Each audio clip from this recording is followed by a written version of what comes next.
Tenemos en la línea telefónica a Gloria Siria Valdés. Ella es investigadora, es académica, ella es doctora en antropología cultural y nos va a hablar sobre la migración en Hermosillo, en Sonora, y en el caso actual, pues termina en Hermosillo la caravana migrante. Vamos a escuchar la opinión de Gloria Siria Valdés, a quien saludo con mucho gusto. Buenos días. Hola, buenos días, Aarón. Gracias por la invitación. Muy bien, pues bueno, hay un fenómeno que se repite cada año, ¿no? Que es la constante, esta anunciada caravana de migrantes que llega, pues, y viene y termina aquí en Hermosillo, la gran mayoría, y otra parte, pues, logra cruzar hacia Estados Unidos. Sí, mira, es importante contextualizar lo que está pasando aquí en Hermosillo, así como en otros estados de la República Mexicana fronterizos. Estamos hablando de un fenómeno de la migración internacional que no es nuevo, que no va a acabar, que cada vez se agudiza más y se visibiliza más, más aún ahora en tiempos de pandemia. Es muy importante que el auditorio sepa que el fenómeno de la migración internacional no es un fenómeno que tenga que ver con alguna frivolidad o que tenga que ver con alguna ocurrencia que de repente se levanta Pedro y le dice a su esposa: hey vieja, vámonos para México, vámonos para Estados Unidos, y se vienen, ¿verdad? Sino que tiene que ver con el contexto político, social, económico de los países de origen. La mayoría de ellos vienen de Centroamérica, países muy pobres, con una alta densidad poblacional. Estamos hablando, por ejemplo, que el estado de Chihuahua y de Sonora, toda esta extensión territorial de estos dos estados es el mismo tamaño de los tres países. Imagínate, Aarón, ¿verdad? De Honduras, Guatemala y El Salvador. Estamos hablando de gente muy empobrecida, de personas que vienen huyendo del crimen organizado, de personas que fueron despojadas de sus recursos naturales, que vienen huyendo de discriminación, violencia, etcétera.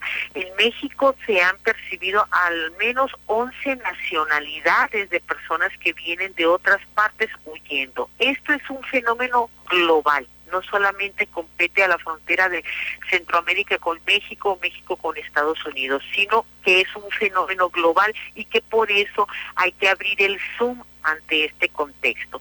¿Qué es lo que está pasando en los últimos 4 o 5 años aquí en México? Está pasando que las personas se están organizando en forma de caravana. En forma de caravana por varias razones. Una de ellas es para disminuir el hostigamiento, los peligros y los riesgos que pueden tener cuando vienen de manera individual o en grupos pequeños. Esto les da mayor visibilidad en los medios de comunicación, son más vistos por los organismos de la sociedad civil, internacionales y nacionales, promigrantes, ¿verdad? Y pueden tener unas demandas más fuertes y ser escuchados, ¿verdad? Entonces, lo que está pasando ahorita es que el contexto de la pandemia, más el contexto de la política antimigrante estadounidense, ha hecho que gobiernos como el de México tomen medidas de contención debido a las amenazas que tiene que tuvo en un par de años, hace año y medio, por parte del gobierno de Donald Trump, ¿verdad? O cooperas o cuello, o me ayudas a contener el flujo migratorio, o te subo aranceles, o te hostigo económicamente. Entonces no tuvo más remedio el gobierno de Andrés Manuel López Obrador de poner a la Guardia Nacional como un elemento de contención ante el flujo migratorio. Sin embargo, está desbordado.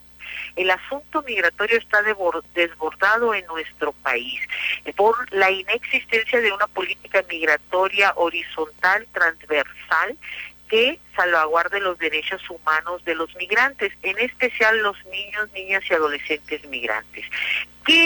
¿Cuál es la estrategia que está utilizando ahora el gobierno mexicano? Es administrar el fenómeno de la migración internacional en nuestro país. Es por ello que envió a migrantes con ayuda del Instituto Nacional de Migración a 3 estados fronterizos: Chihuahua, Nuevo León y Sonora, porque la capacidad de atención de a los migrantes de otras nacionalidades ya está completamente rebasada en Chiapas, Tabasco, Ciudad de México. Entonces el compromiso es apoyarlos en otros estados como estos estados fronterizos, incluyendo Sonora, que se les dé permiso para estar aquí en nuestro país, para quedarse o para seguir su tránsito a donde vayan a seguirlo, y sobre todo salvaguardar sus derechos. Es que no hay mucho espacio para actuar, Aaron.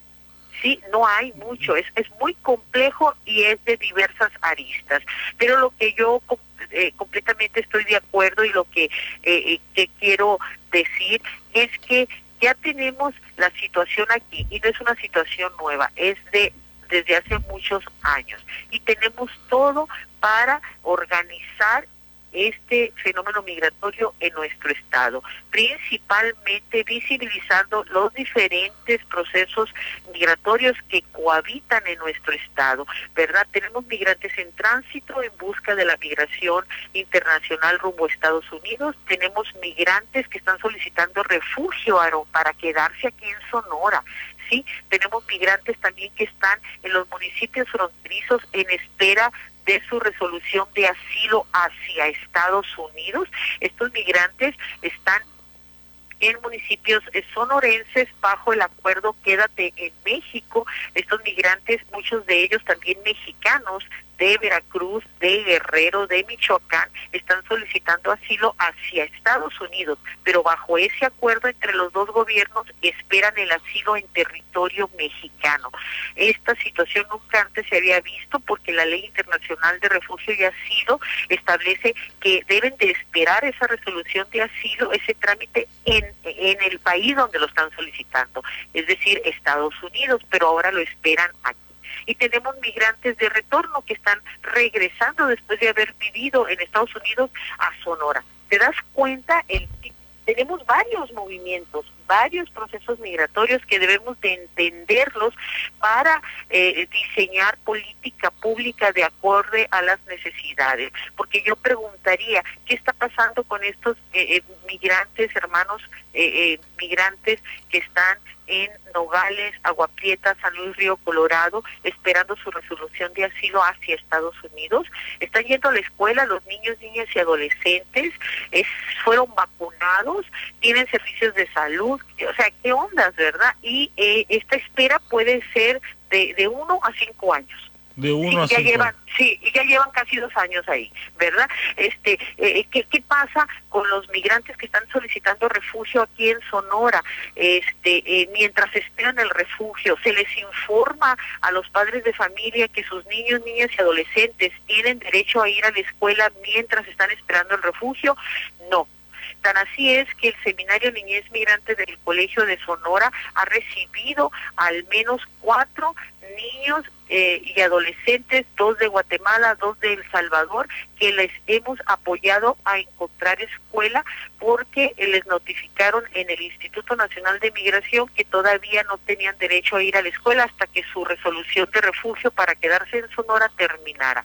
Cosa más falsa, porque las normas de registro y certificación de la SEP aquí en México establecen en los cambios que se hicieron en el 2015 gracias a la presión de las organizaciones de la sociedad civil, que todos los niños, niñas y adolescentes, independientemente de su condición migratoria, tienen derecho a ir a la escuela.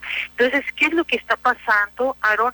Lo que pasa es que tenemos la ley, tenemos acuerdos internacionales que México ha suscrito. A nivel nacional tenemos la Constitución mexicana, el artículo 3 que establece el derecho a la educación.